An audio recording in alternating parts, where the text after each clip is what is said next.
Thank you. And to those of you from West Africa, merci beaucoup. Shukran. To so many of you from the Middle East, shukran. Awesome. It's amazing that we can stand here like this and see the world.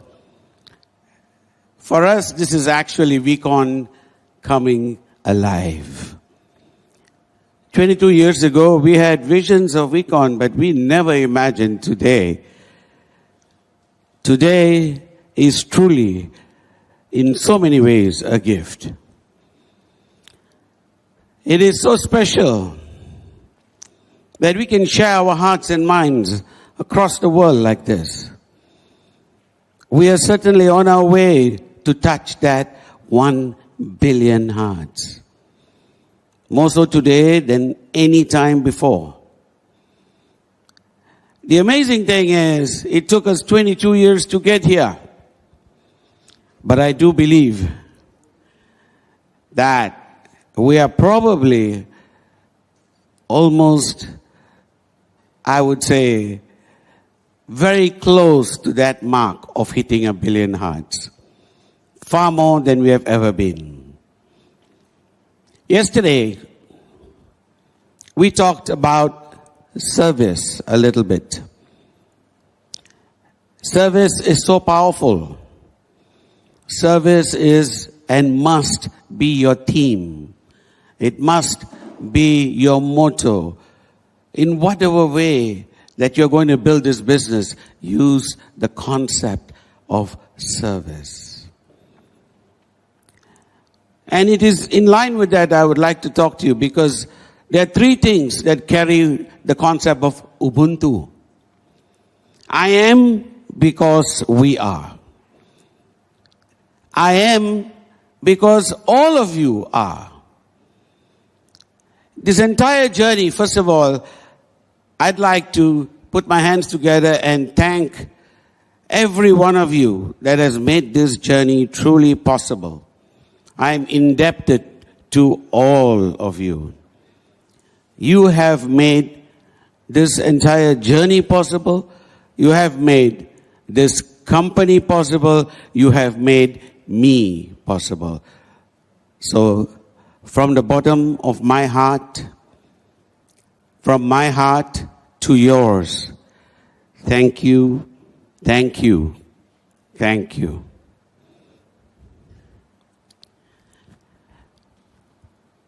Let me say this. All of you have the potential to be leaders. The reason that you are in that room where you are right now, or you are in that space, be it a bus stop or a taxi stand, holding your mobile phone, or walking in a park somewhere, immaterial where you are there because you are meant to be there. Even today, us talking to each other is not an accident. It is again the beginning of a whole new path for you, and for us, the continuation of our path. Hence, we both have a purpose in meeting like this. In you lies the potential for leadership. And unlike what you might think, because it's so easy to see the world and look at the leaders of the world who have used power to get there.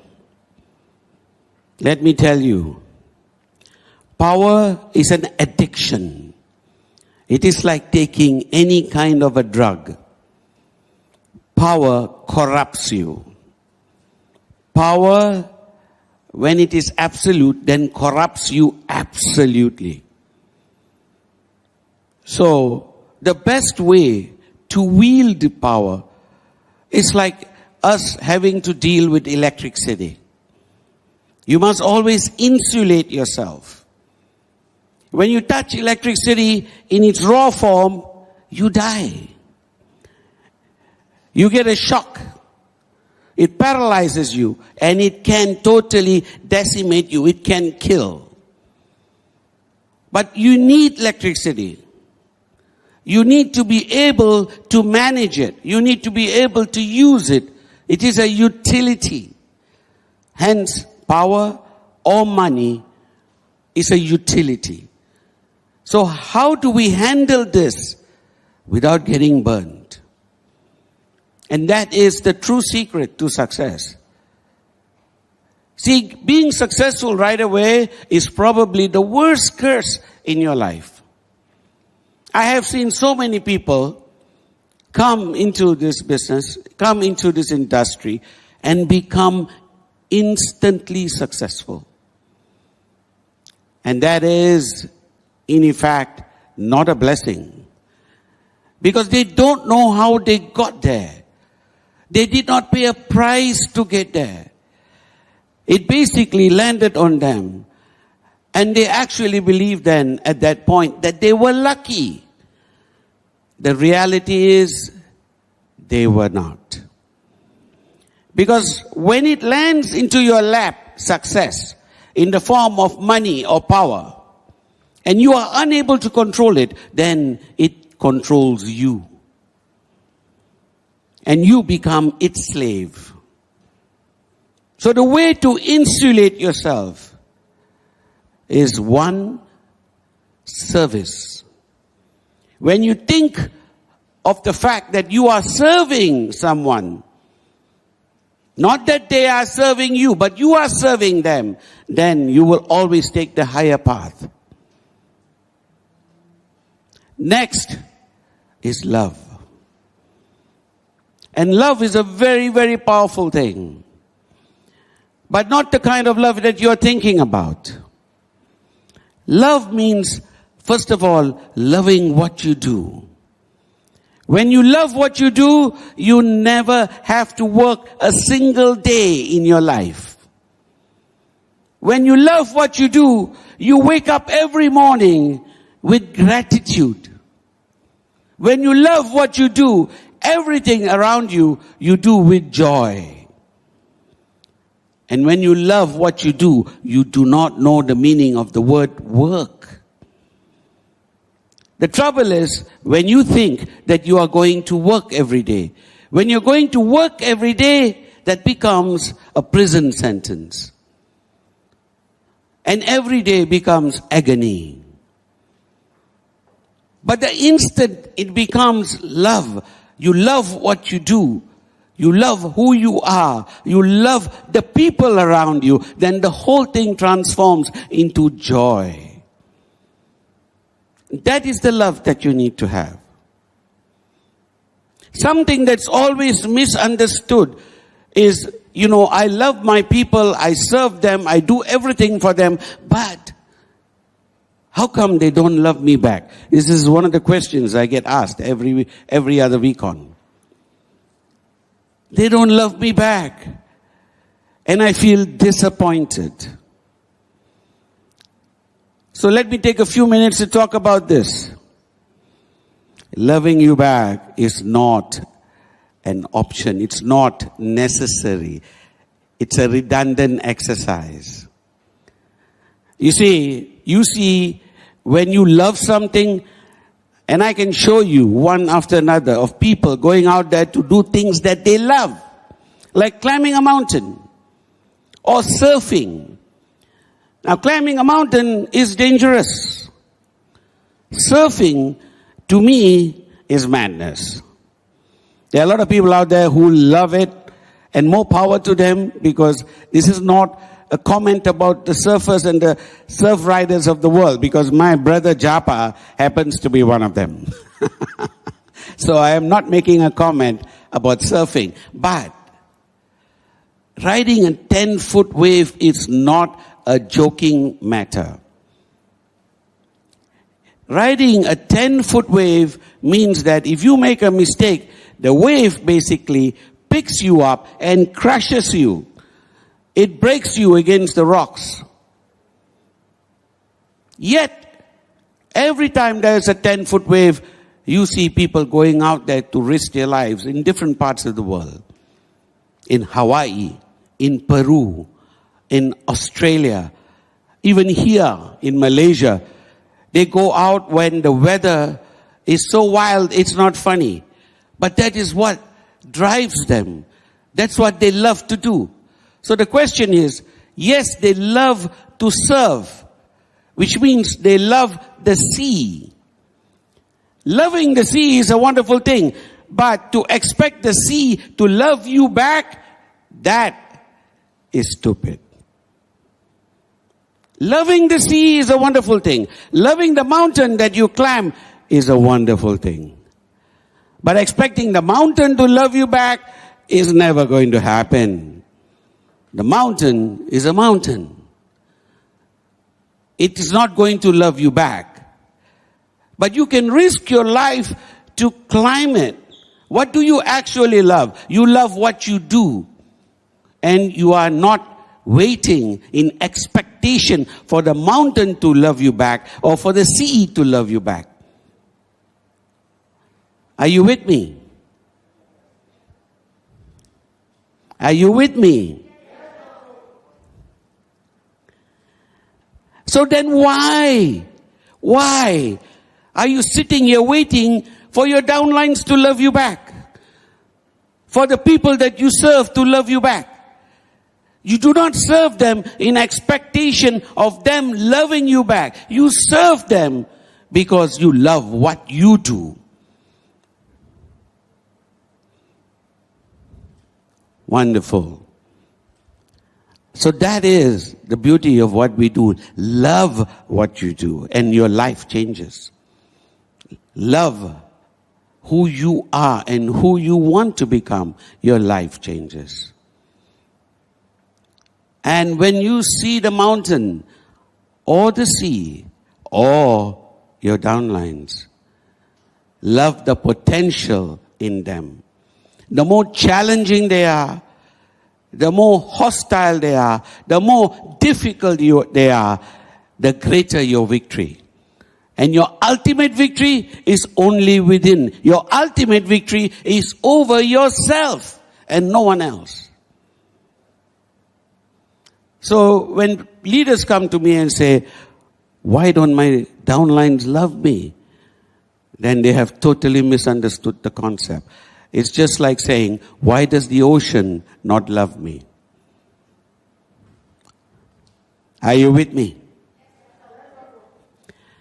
So in the concept of love and service, I want to keep to a topic right now that is very close to my heart.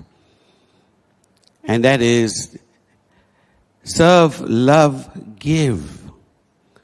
Now give embodies an aspect of life that is so powerful.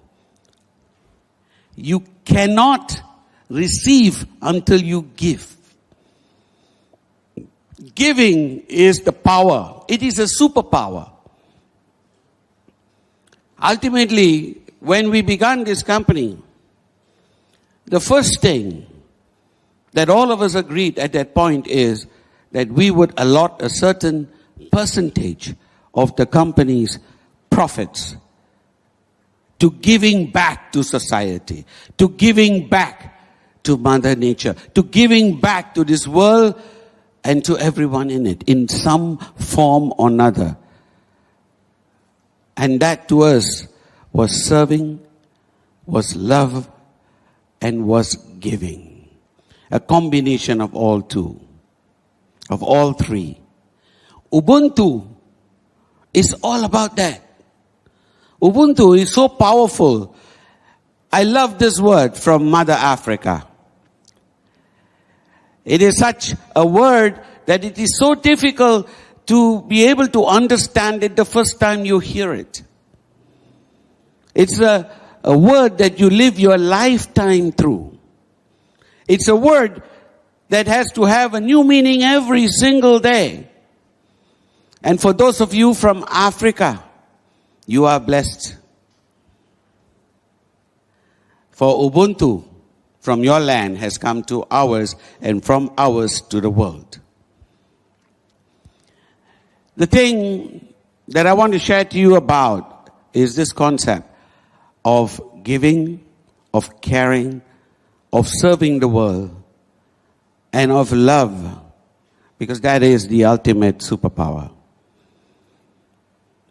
So, talking about love, it's important that I bring up here today the person who is the love of my life, who brought love into my life and is the love of my life.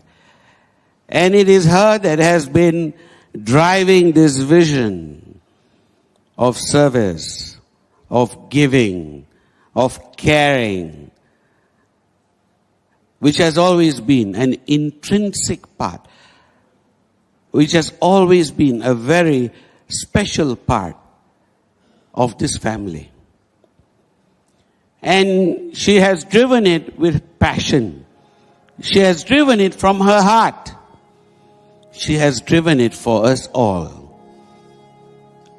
So, please, put your hands together to welcome my better half, my wife, Datin Sri Umayal Iswaran.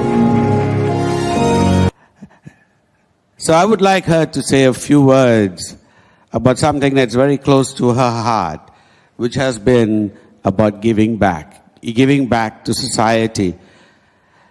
This is not about us talking about our various projects around the world. It is not about us to sit down here and tell you all the things we have done. That you can find on our sites, on our websites. You can, research it. This is just telling you why we do what we do and why we are driven to do it and why you need to do this. Why you need to, in essence, change and start giving back.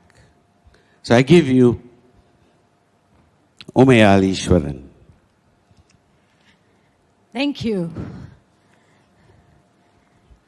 What a year it has been, huh? This year. It has taught us that there's more possibilities that's opening up. I like the theme for this year of VCon, Ubuntu.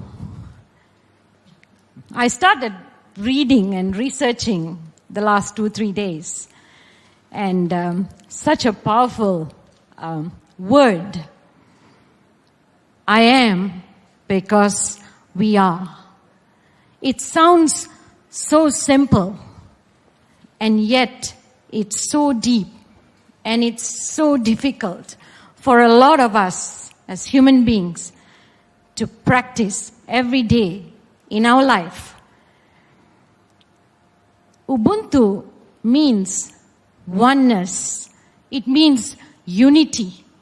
It means gratitude. It means kindness.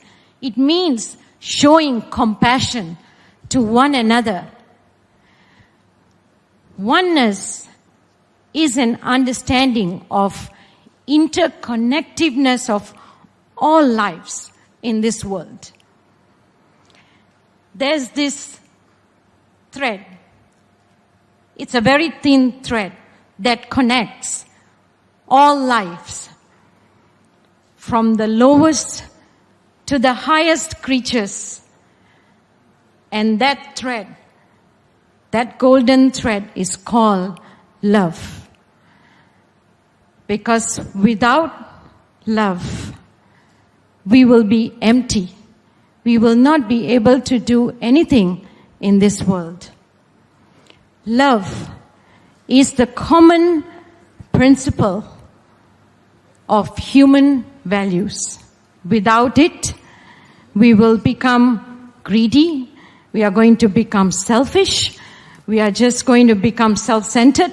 And we are going to become angry, which the world does not need, ladies and gentlemen, because what we need is love. Because, we are so good at reacting to everything that happens around us. Reaction. That's all we do. We react to everything that everybody says. And you know what that means when we react? Because we are allowing everything and everyone around us to control our life. Because we hear one negativity, one negative news or something, and we don't even spend enough time to find out if it's true or not. But we react. And who does that affect? It affects you. It affects your family. It affects your friends and your society. Because we have to believe in ourselves, not outside, but inside. Now, when we went down into lockdown in Malaysia in March, I think that's the best thing that happened to me. I'm talking to you from my experience. Because we are traveling all the time, Dato Sri and me, and sometimes we don't even have time to stop and just go inwards. Because that's the time that gave. Of course, we were working from home. We were doing the usual things. But then it gave us that time for us to go inwards and do many things. And you start questioning yourself. It made me become a better person.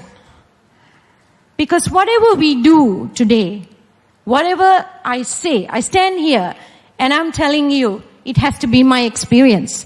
It's not something that I should be speaking, but it should be something that I have experienced and it has changed my life.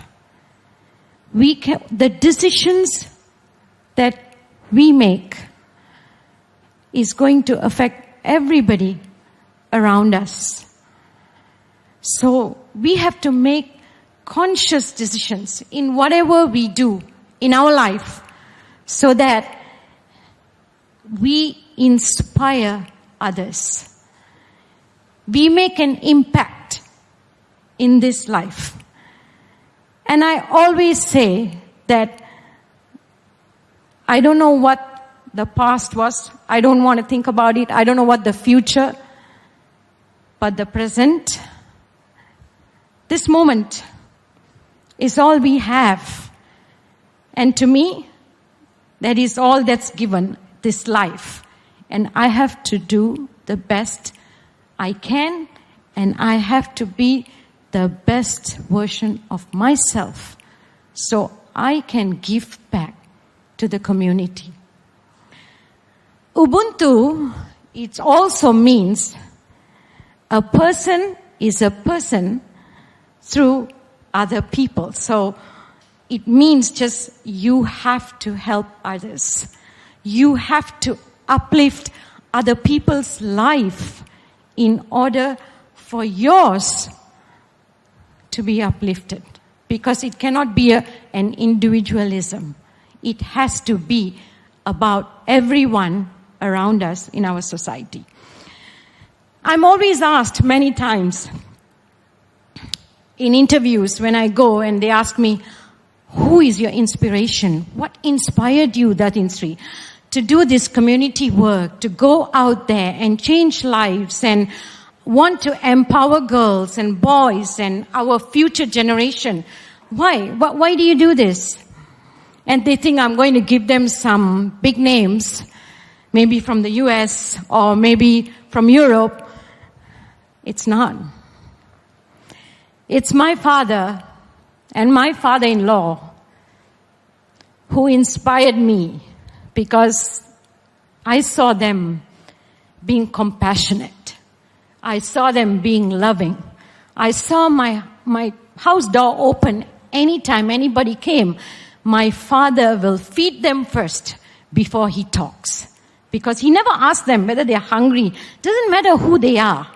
He would have probably met them once before, but he would invite them for a meal. They inspired me to be who I am today. It's their love for humanity that inspired me to do community work today through rhythm. It's my mother who dragged me for my classical dance class. I remember the first 2-3 classes. I think she literally dragged me, screaming, shouting, because I didn't want to go for the class. I was crying so much the teacher wanted her to take me back home. She said, nothing doing. I'm your mother. I'm telling you, you're going for the class. She dragged me class after class. And somewhere along the way, I fell in love with that beautiful art. And I think Dato Sri will say that I think I'm a good dancer today. And it's because of my mom. And a brilliant dancer today. And it's because of her. She inspired me. And my mother-in-law. I walked into the house and the first thing I hear from her is, she says, I want you to be independent. I want you to start driving. Okay? Because don't depend on anybody, and don't depend on my son. You do what you want to do. Alright? That's inspiration, ladies and gentlemen. It's our own families that inspire. Don't look out. Look in your family, because from young, you have been inspired by everyone around you.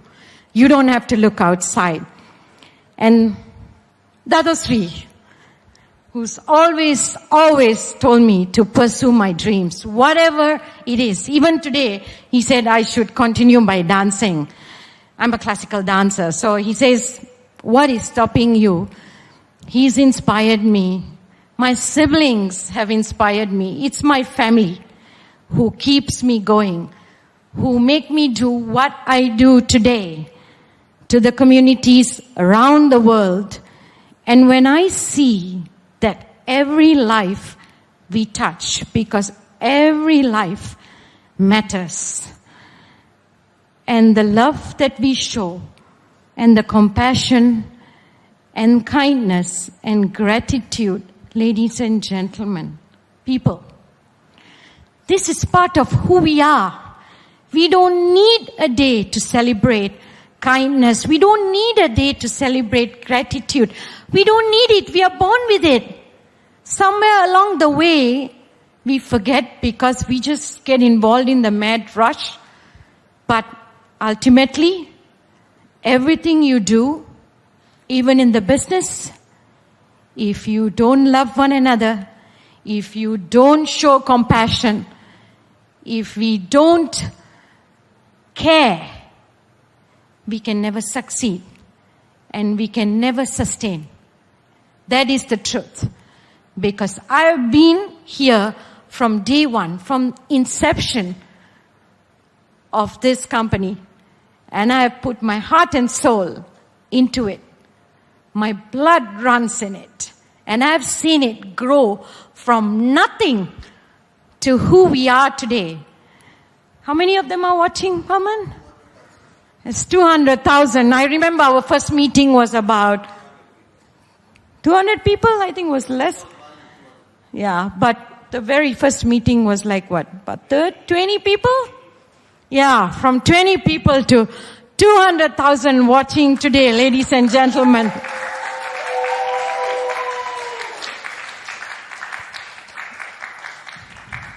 So, I would like to leave with this message because this is what truly has inspired me.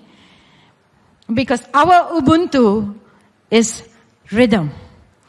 Raise yourself to help mankind, because I've always heard Dato Sri say, and it's so true, and I believe in it, because without raising ourselves, we will never be able to raise another person's life.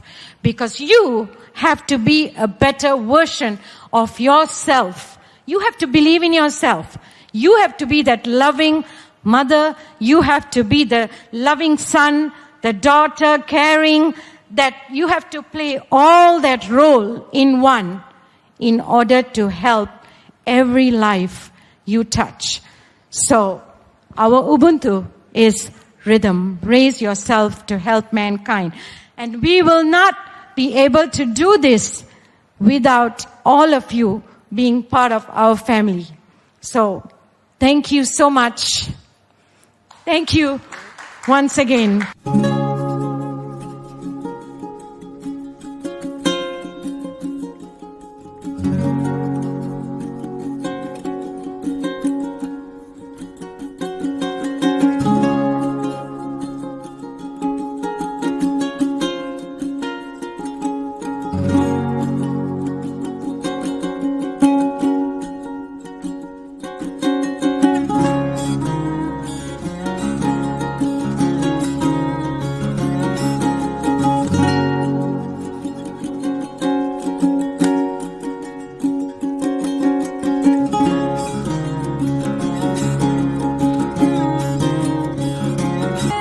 You're seeing pictures in India, in Africa, in Southeast Asia.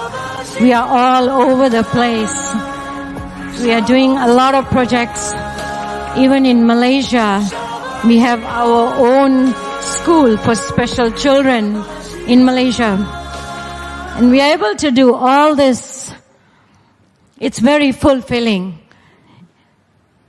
Thank we are you. able to do it because of you. You. All because of all of you.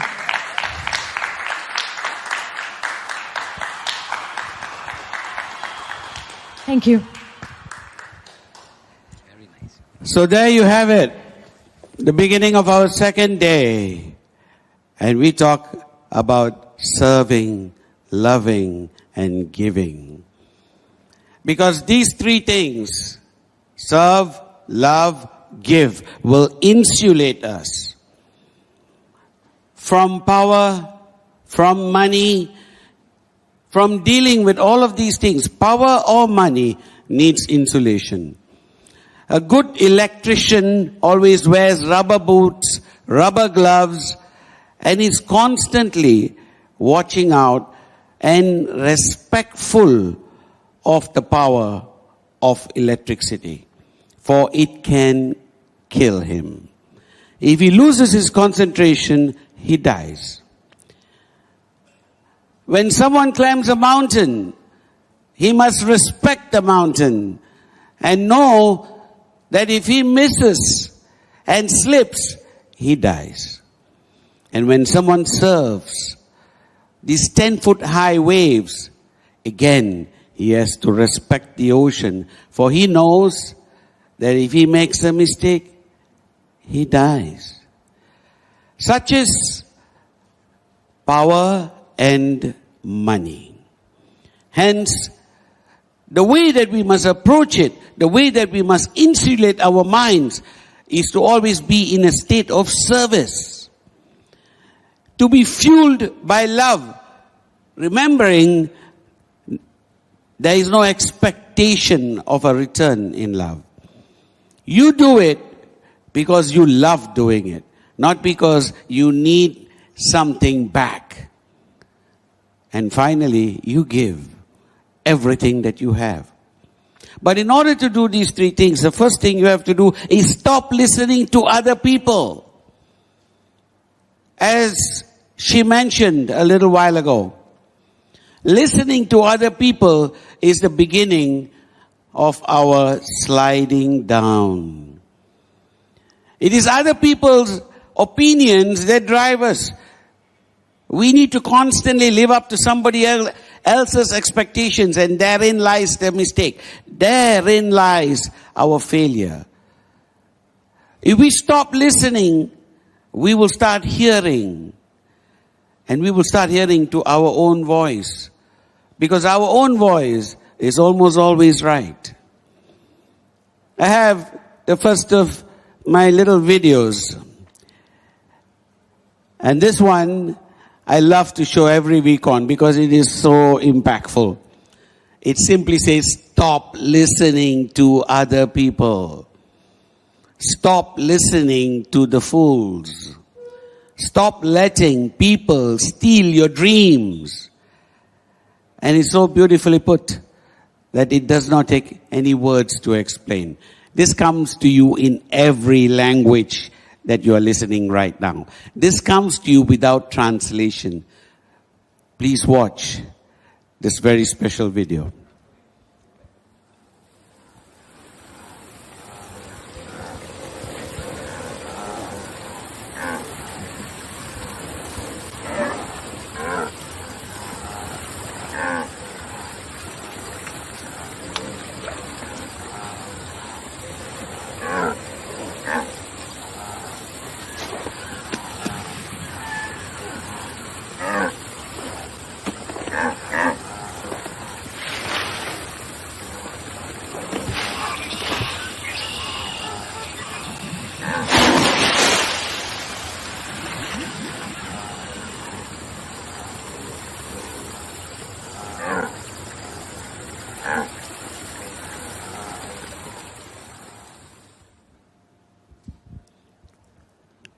There you have it.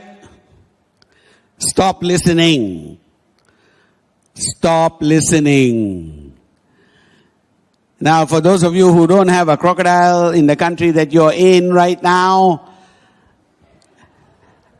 let me assure you, crocodiles are there in the world that we live in right now. There are crocodiles everywhere in the world that we live in right now. Are you with me? So, stop listening. Are you with me? Rhythm is, as she said a little while ago beautifully, and I totally agree, is our Ubuntu. We have been saying Ubuntu for 22 years and using the word rhythm. And rhythm is very, very powerful. But the first aspect of rhythm is raise yourself.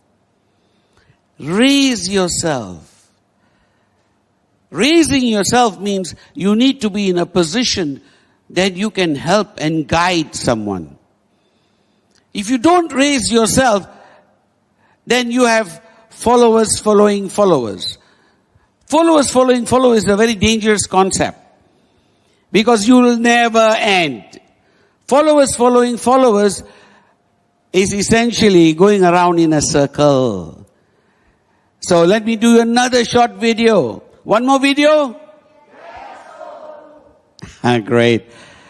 Let's see what happens when followers follow followers. It's only going to take a second.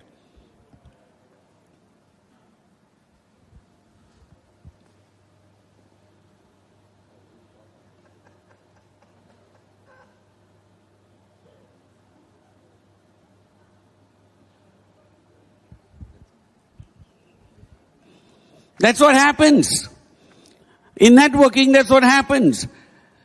When there's no leader, the sack is just circling, going nowhere. Leadership is about breaking and setting new rules. Are you with me? But when you break new rules, then you can truly be different. When you break new rules, you can even break out of the environment that you're trapped in.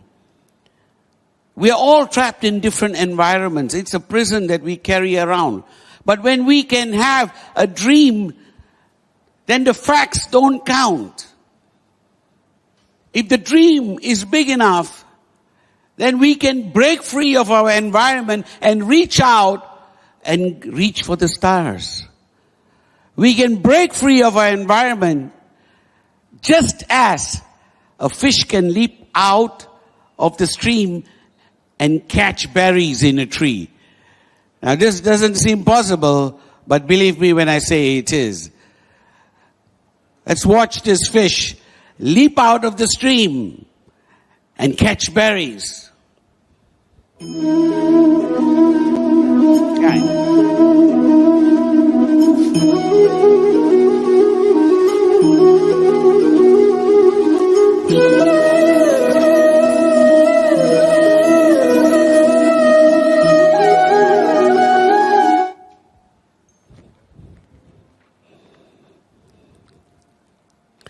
Simple message, but very powerful one.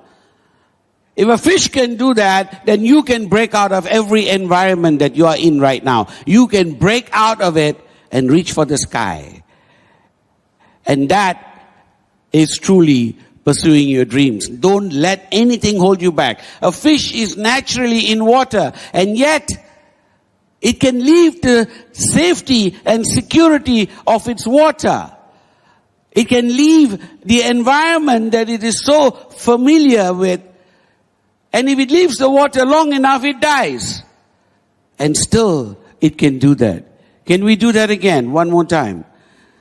Let's see that again one more time. Just to imprint into your memory.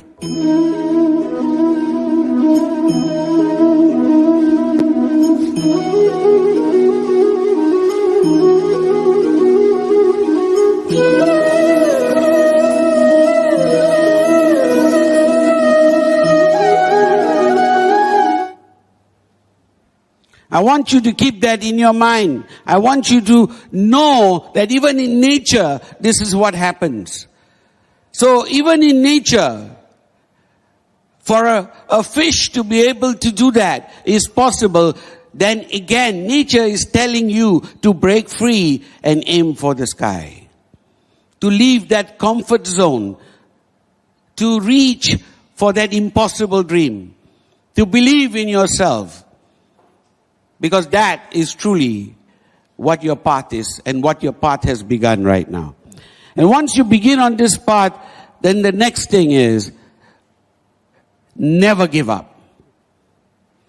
Not giving up is not an option. It's something that you must believe in. Rejections will come to you one after another. That's our poison, so to speak, rejection. That can kill us or they can make us strong. It can be either the best thing that's ever happened to us or it can completely destroy us. So what? The beautiful answer to that is, so what? Someone is waiting. So what?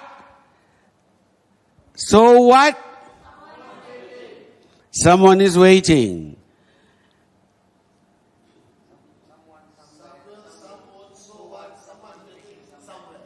Some will, some won't.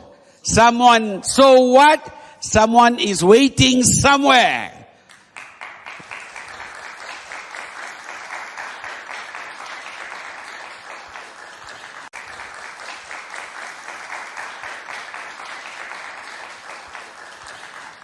And when you believe in that, you will get up again. As I said to you yesterday, I will say to you today, and I'll say to you tomorrow, there is only one key to success, one ingredient to success. I'm teaching you how to insulate yourself from success. But the key to achieving it is getting up again. You will fall, you get up again. You will fall, and then you will get up again. And there is nothing as powerful as getting up again. Because getting up again simply tells you this: that you can achieve. You will achieve. You must achieve. And this is what your life is all about. To achieve. And it must be done today.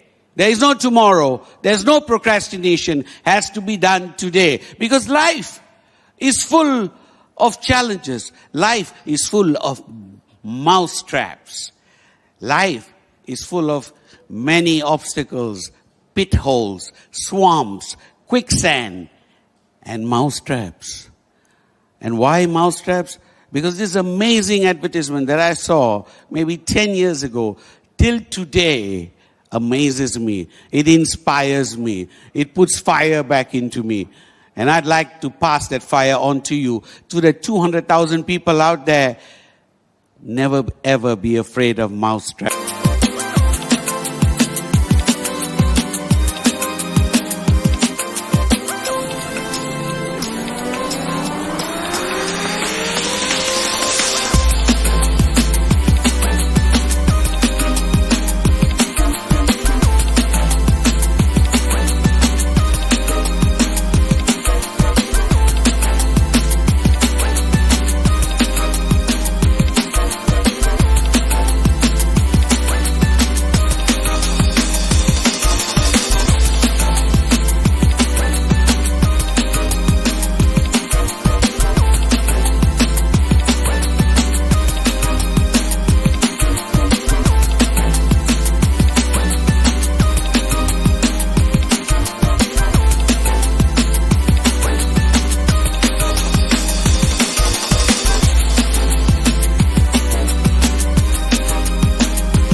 So, never be afraid of mousetraps.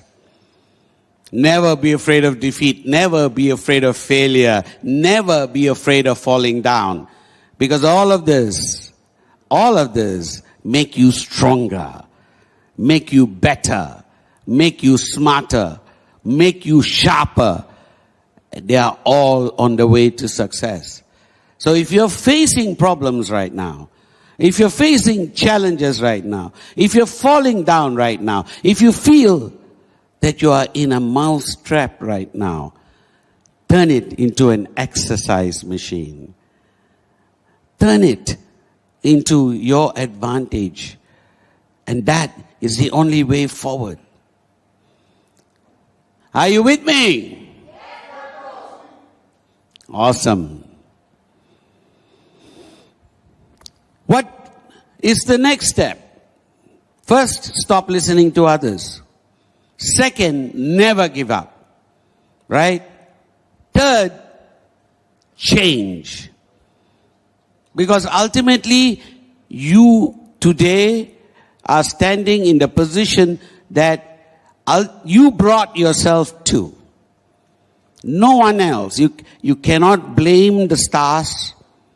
You cannot blame astrology. You cannot blame the planets. You cannot blame your parents. You cannot blame the government.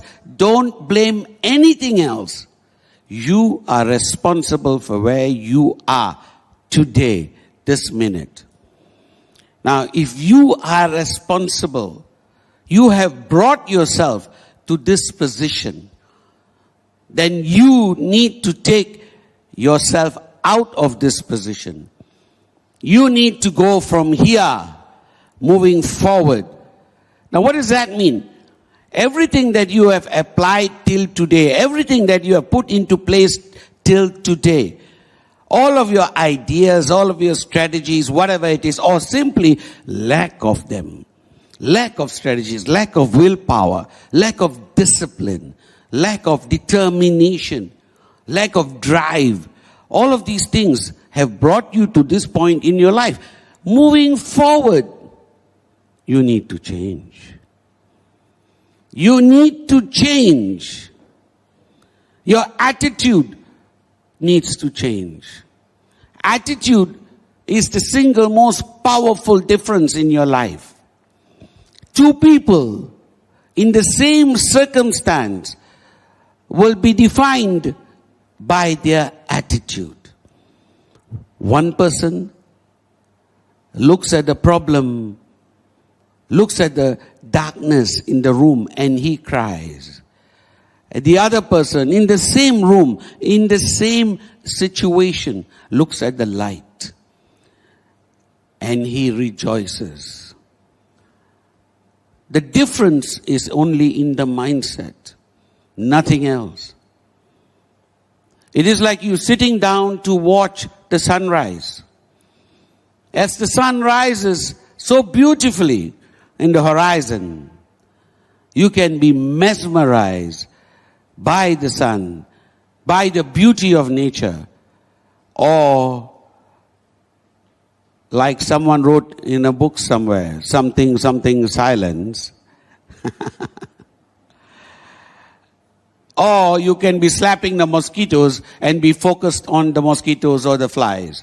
So your choice, focus on the flies or focus on the sunrise. It is here that you define your life.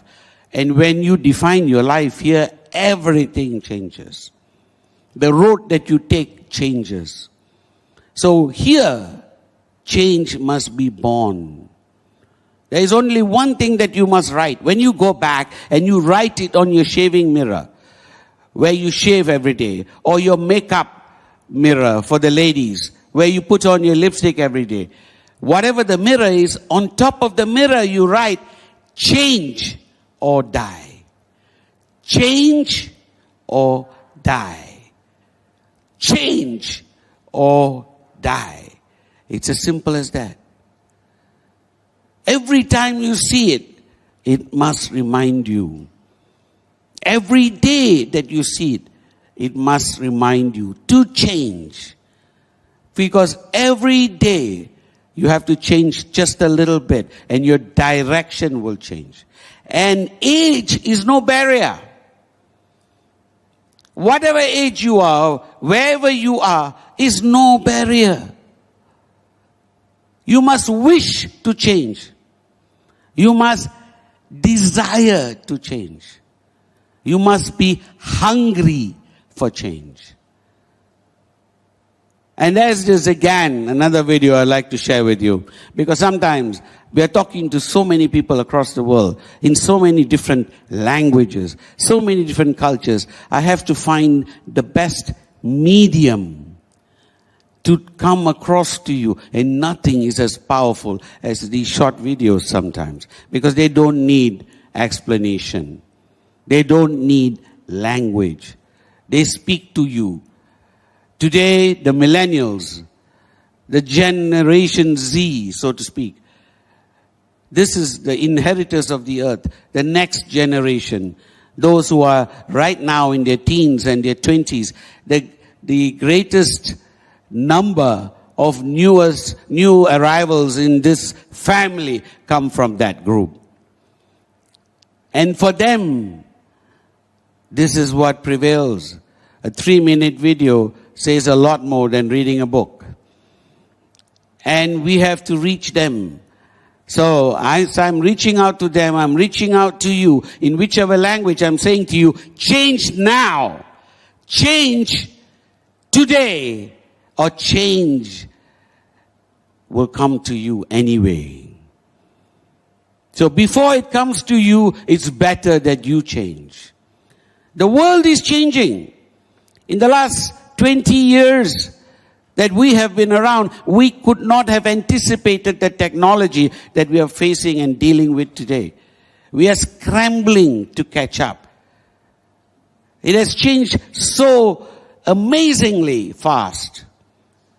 But have you changed that much? Because the world has changed tremendously. Have you changed? Because everything around you is changing. If you look at the street that you have lived in, the street you were born, the town that you were born in, and look at it today and look at photographs of it at the time you were born, there's going to be an amazing difference. Because the world is moving without you. Now the question is, are you going to change? Or are you going to be changed? So I give you again this beautiful song sung by this very young lady. Very young lady, for she's truly young at heart, which simply says, change. सारा देश जाने हैं कि आज बदलाव जरूरी ही नहीं बल्कि निश्चित होवे। पर जेसो गांधी जी ने कहो है कि जो बदलाव आप देश में देखना चाहो वो खुद में भी होना जरूरी होवे। आज मैं वो सुर छेड़ू हूँ जो इससे पहले कभी ना छेड़ो और वो गाना गाऊं हूँ जो इससे पहले कभी ना गुनगुनायो।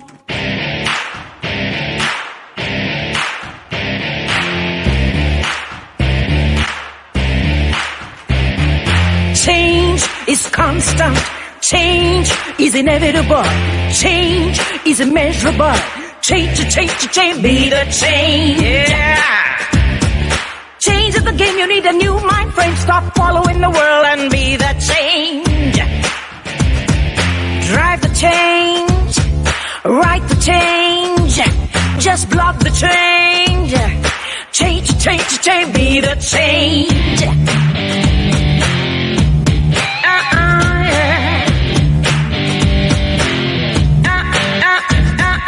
Change society, change your country, change her people, change, be the change. Change is the game, you need a new mind frame, stop following the world and be the change. Head the change, inspire change, invent the change, change, be the change. Give it to me, give it to me. Give it to me, give it to me. Change perspectives. Change POVs. Change leadership. Change, be the change. Change is the game, you need a new mind frame. Stop following the world and be the change.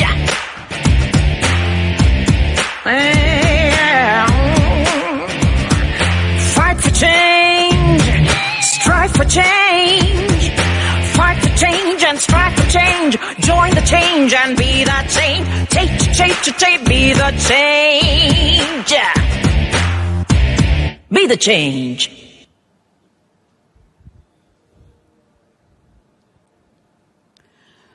Be the change.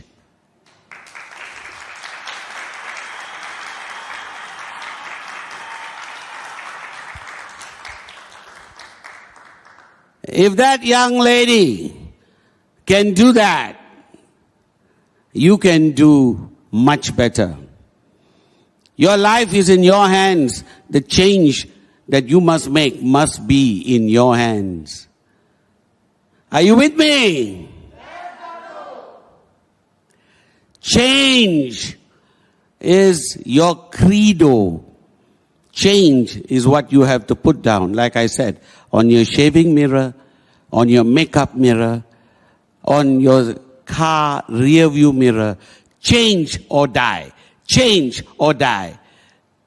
That should remind you every day. Because where you are right now, sadly, is not where you want to be. Where you are right now is not where you want to die. It's not how you want to die. It's not how you want to leave this planet. Where you are right now is simply a place that you must leave. By definition, if you are sitting there listening to me today, right now, it means you are unhappy where you are. It means that up to this moment in time, you have not truly experienced success. It means you need to change. Are you with me? Excellent. I believe I have some questions, so we will do a few questions right now. And these questions have been coming to us over the internet from all over the world. And there have been, some of them have been selected. So we will do some questions today. And then I will come back with my closing message. So the first question. Yes, Dato Sri. First question is, Dato Sri, my upline told that with hard work, I can be successful. What exactly is hard work, Dato Sri? And how will I know that I'm working hard enough to achieve my goals? So, this person's upline told him that with hard work, he can achieve success. I have just told you that if you are doing any kind of work, leaving alone hard work, if you're doing any kind of work, that means, first of all, you're not loving what you do. When you love what you do, that doesn't become work. A mother looking after her child, a mother carrying the child for 9 months, a mother slaving over a hot stove, a mother working and cleaning the house, a father going out to work and look after his family. That is not work. That is truly a privilege. So if you are doing something called work, it is already wrong. The mind has to change to recognize that you must love what you do. So where does hard work come into play? If at all, you must love hard. Because it is when you truly love what you do that you're willing to put up with pain and sacrifice. You're willing to suffer. You're willing to really go through grilling times and defeat and failure. But first, only first, you must learn to love. It's not just loving the planet, loving your family, you must love what you do every day. Then life changes. So you have to learn to love what you do, and hard work will be history. There is no such thing as hard work. There is only loving what you do and loving it hard. Does that answer your question, son? David. Dato Sri, this is a question from Ghana.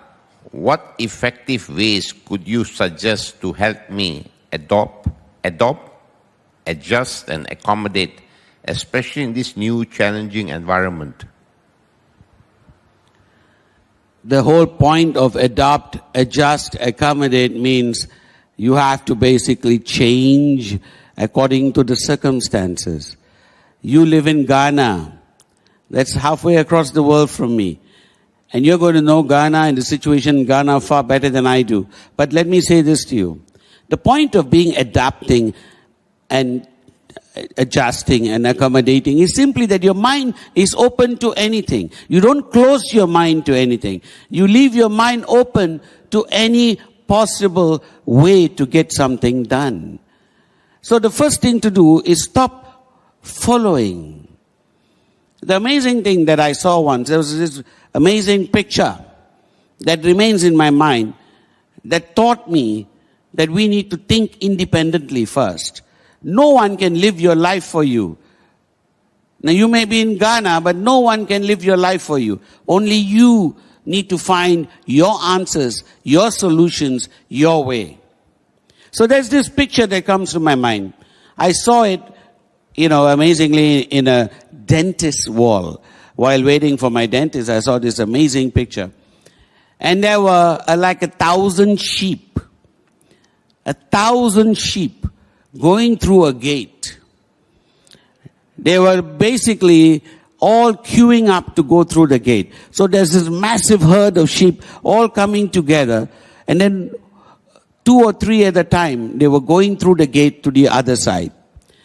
So they're leaving one pasture to another pasture. And you had all of these people lined up and going through, all of these sheep lined up and going through that gate very slowly. Now, what was amazing about that picture? That picture probably is very common in different parts of the world. It happens all over the place. Sheep moving from one field to another field. But what was amazing is that on either side of that gate, there was no fence. On either side of the gate, no fence. So the sheep could have actually gone across anywhere along the way. There was no fence to hold them back. But simply because they are used to following, they just followed the lead sheep. So when the leading sheep went through the gate, they all went through the gate. So the key to adapt, adjust, accommodate simply says, do it your way. There's a very great song, Frank Sinatra, I believe, which Chief Padman loves very much. My way. Well, people, the key to adapt, adjust, accommodate is to do it your way. Dato Sri, if a downline of mine is not getting results after a long time, how do I still keep him motivated and stop him from giving up? That's an interesting question. How do I keep my downline motivated and stop him from giving up? So here's my point. I had another question similar to this some time ago. In fact, this question has come to me almost literally every week on. Someone will stand up somewhere and say that my wife hates me networking, or my husband hates me and wants to stop me from networking. My father doesn't want me to do it. You know, my mother, my headmaster, my neighbor, somebody is always stopping me from networking. And what shall I do? Because this is my wife, my family, someone that I love. So my answer to him, and my answer to each one of these people who ask me this question, is if you cannot get past your father or your mother or your wife or your husband or your brother or somebody who is stopping you from networking, then don't do it. Because you're going to fail. First, convince them. Make them your first downline. Sign them up. Then you are getting ready for the outside world. Your first and most powerful lesson is right there at home. And the same thing applies to this. If this downline of yours you cannot convince, why talk about anyone else? Why bother to work on anyone else outside there? First go back to him and make sure that he becomes successful, that he turns around, that he changes. Because the lesson that you learn in changing him around is that you will change. See, very, very simply put, leaders attract. So first of all, be the leader that you were born to be, and your downline will never leave. Are you with me? Be the leader that you were born to be. Be the leader that he needs. Don't sit down and listen to his problems, because then he's leading you. If he's sitting down there telling you that he wants to give up, then he's leading you. So who's the leader in the room? First lead. First win your family over. Win your downlines over. Win your battles at home. Win the problem that's right in front of you first. The world will come next.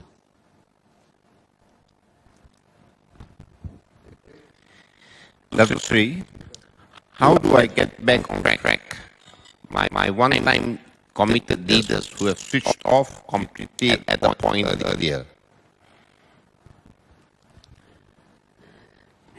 You see, it comes back to the same issue. If they are switched off, it is monkey see, monkey do. Monkey see, monkey do.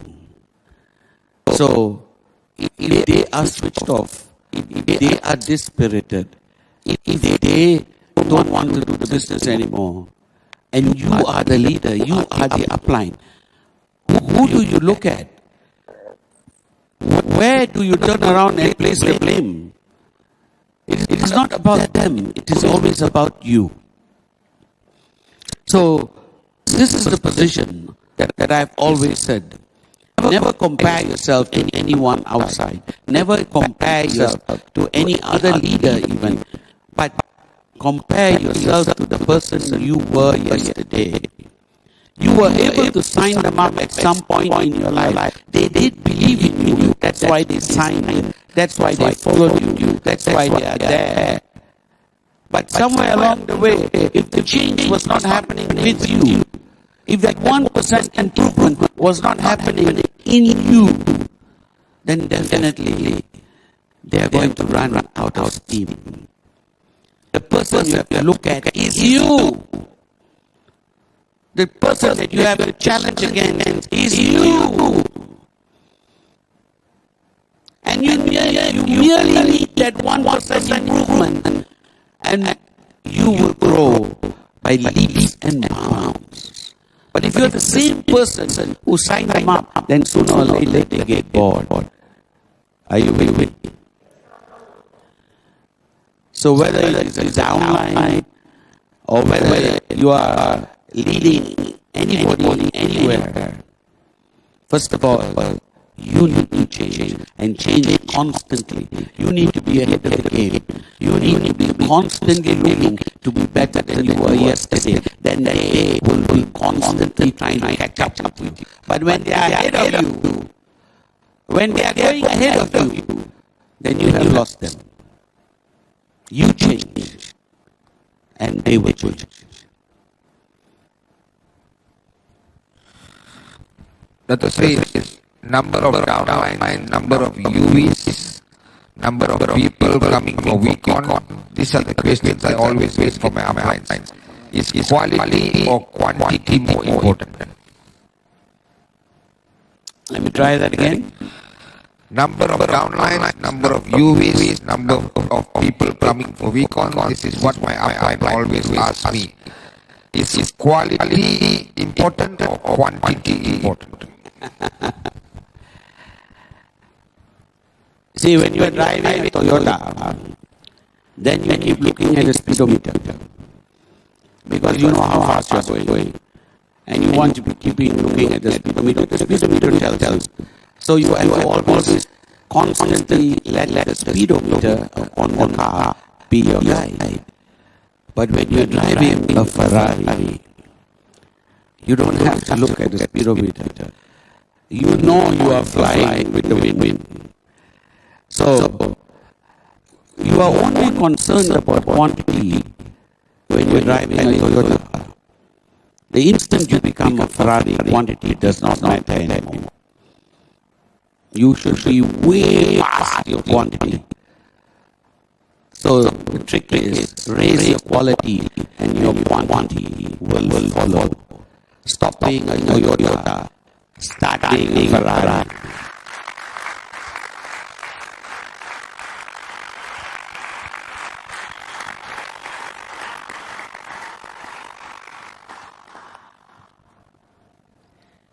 Dr. Sri, how are you positive all the time? What is this secret of yours? Well, I have a question that I always ask one of my colleagues who works with me, because the corporate people have a different approach to life than I do, than we do in networking. So we have this colleague who I have always asked the same question: how is it that you are so constantly negative all the time? How do you live in the world? And he prides himself, you know. He actually says, what does he say? His tagline? His famous tagline is, trust no one. And my tagline is, trust everyone.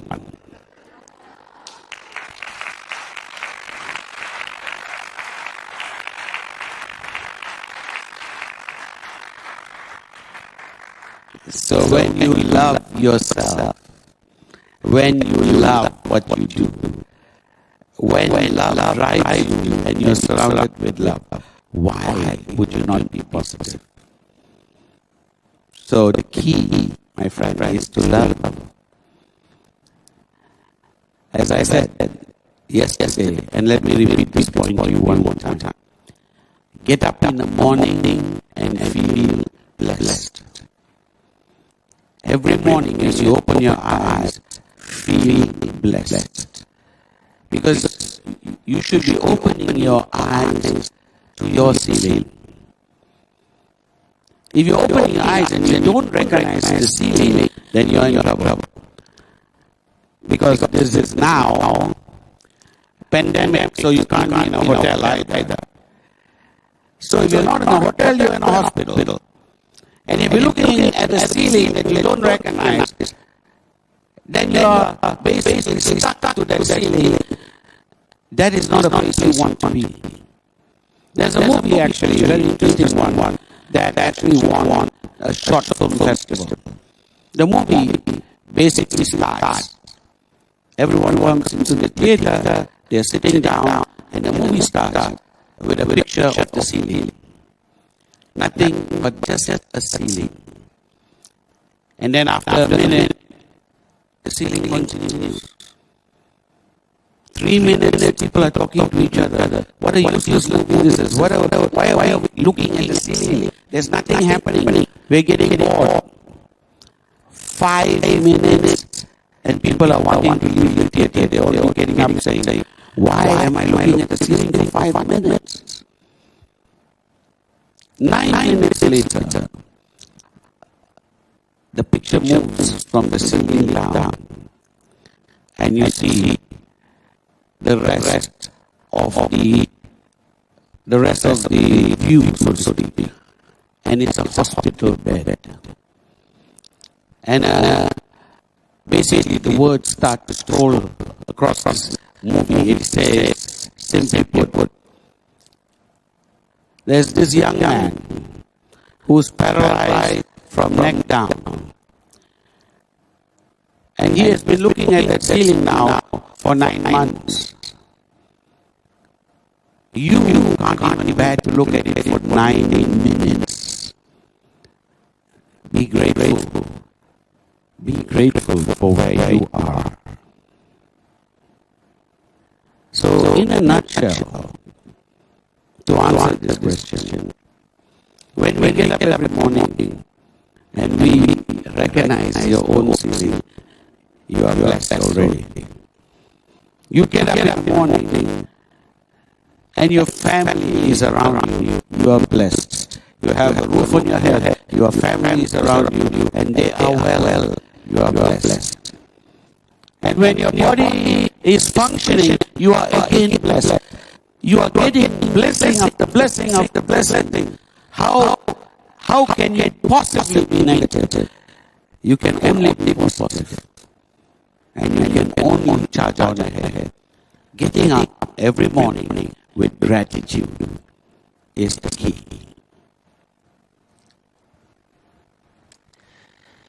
And that was really, I have a deep feeling I won't achieve in this business. I won't achieve success in this business. Although I work very hard.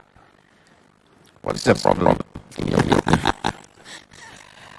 He says, I won't achieve success in this business because I have worked very hard. Exactly right. You're working hard.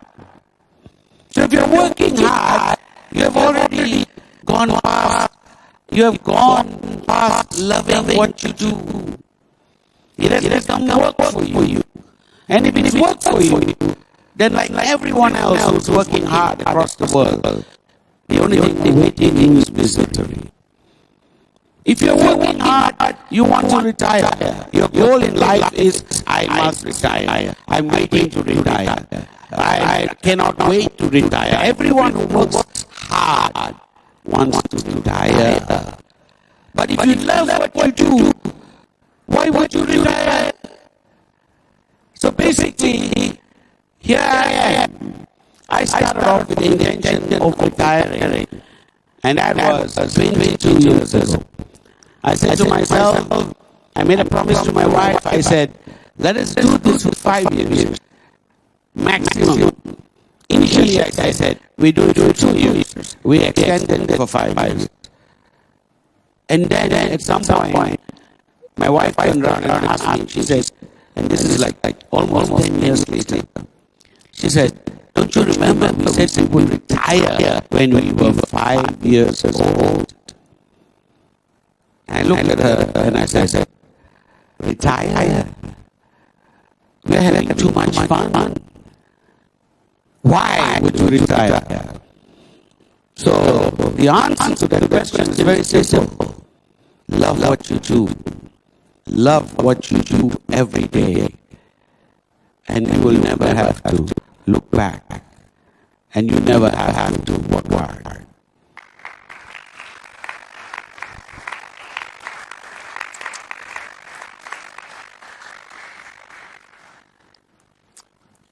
Dato, you wrote a book.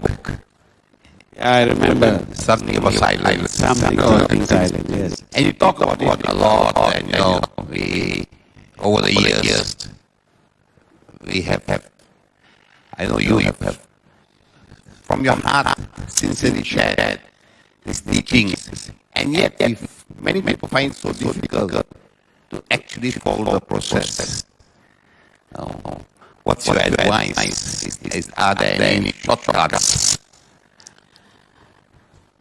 If you're looking for a shortcut, then again, that's a problem, isn't it?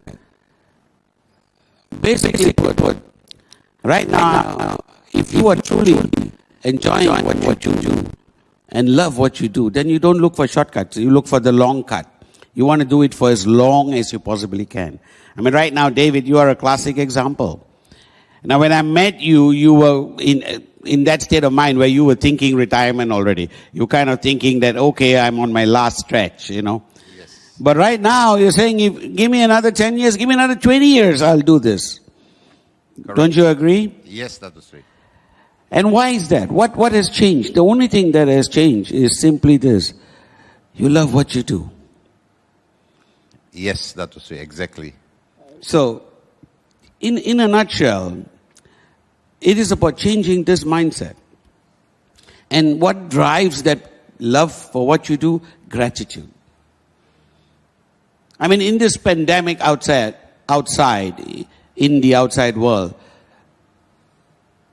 it is dramatic, it is drastic, it is devastating. Nothing like this has happened in 100 years.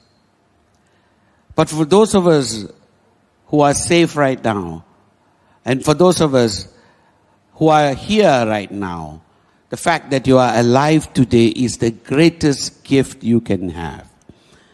Every single day that you're alive is the greatest gift that you can have. So here's the question. Someone coming to me and saying, I want a shortcut. Why would they not say, give me a shortcut to death? Give me a shortcut to death. Nobody wants a shortcut to death. No. You want to take the longest cut possible to death. The longest journey possible to death. Yes?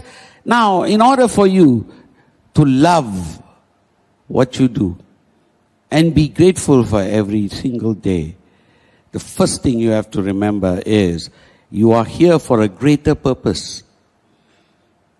And when you identify the fact that you will grow as you find this purpose, because this purpose finds you eventually, and you serve, you love, and you give.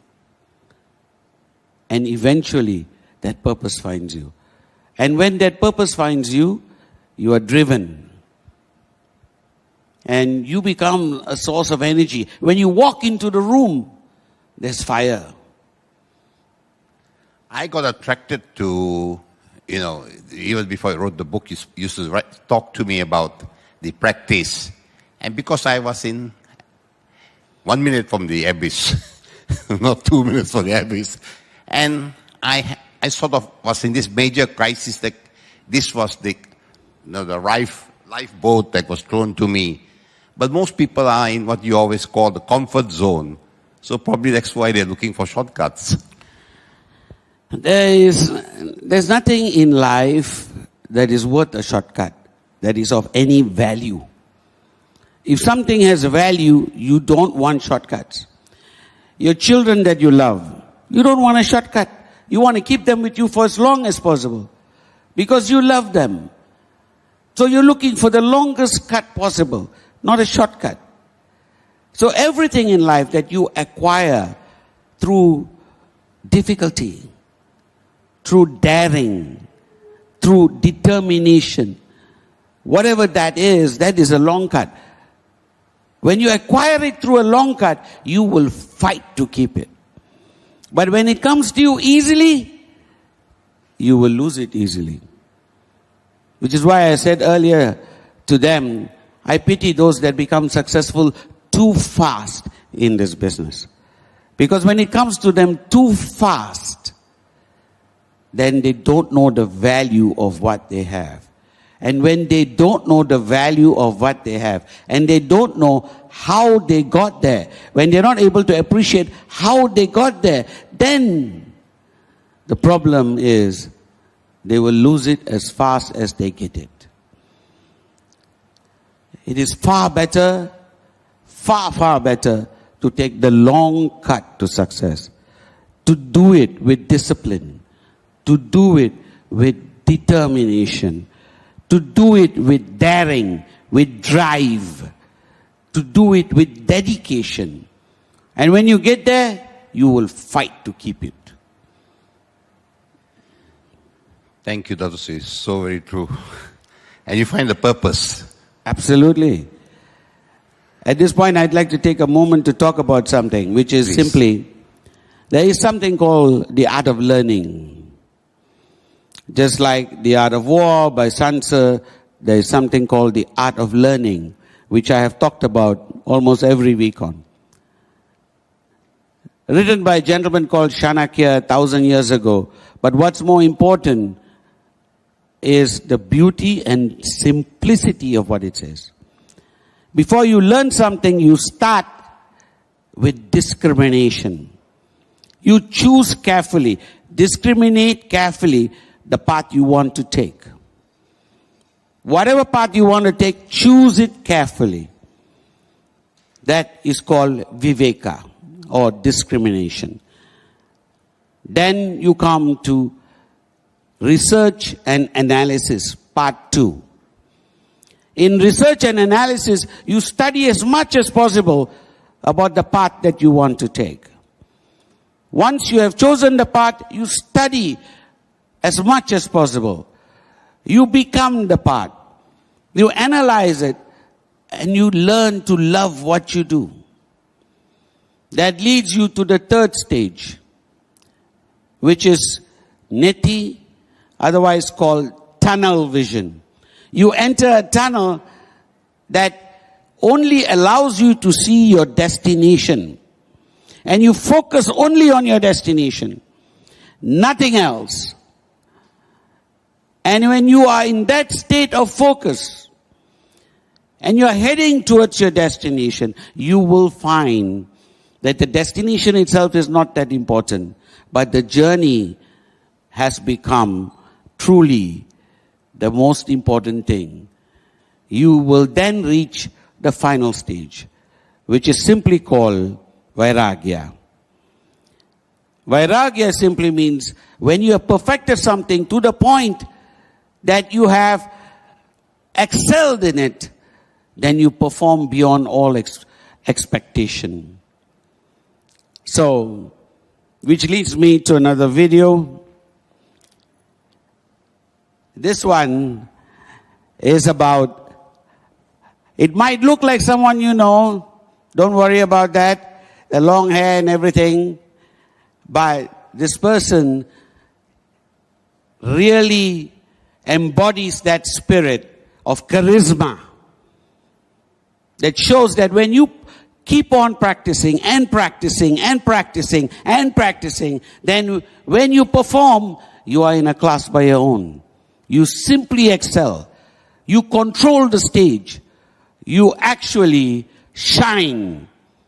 So that the actual performance, which in this case is a dance, is excelled by his interpretation, his energy, his fire, his passion. So I give you this amazing, amazing man who has practiced the art of learning. So let's take a minute to appreciate this.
It doesn't matter the music, it doesn't matter anything else, but his energy carried across. And that energy, that passion is what it's all about.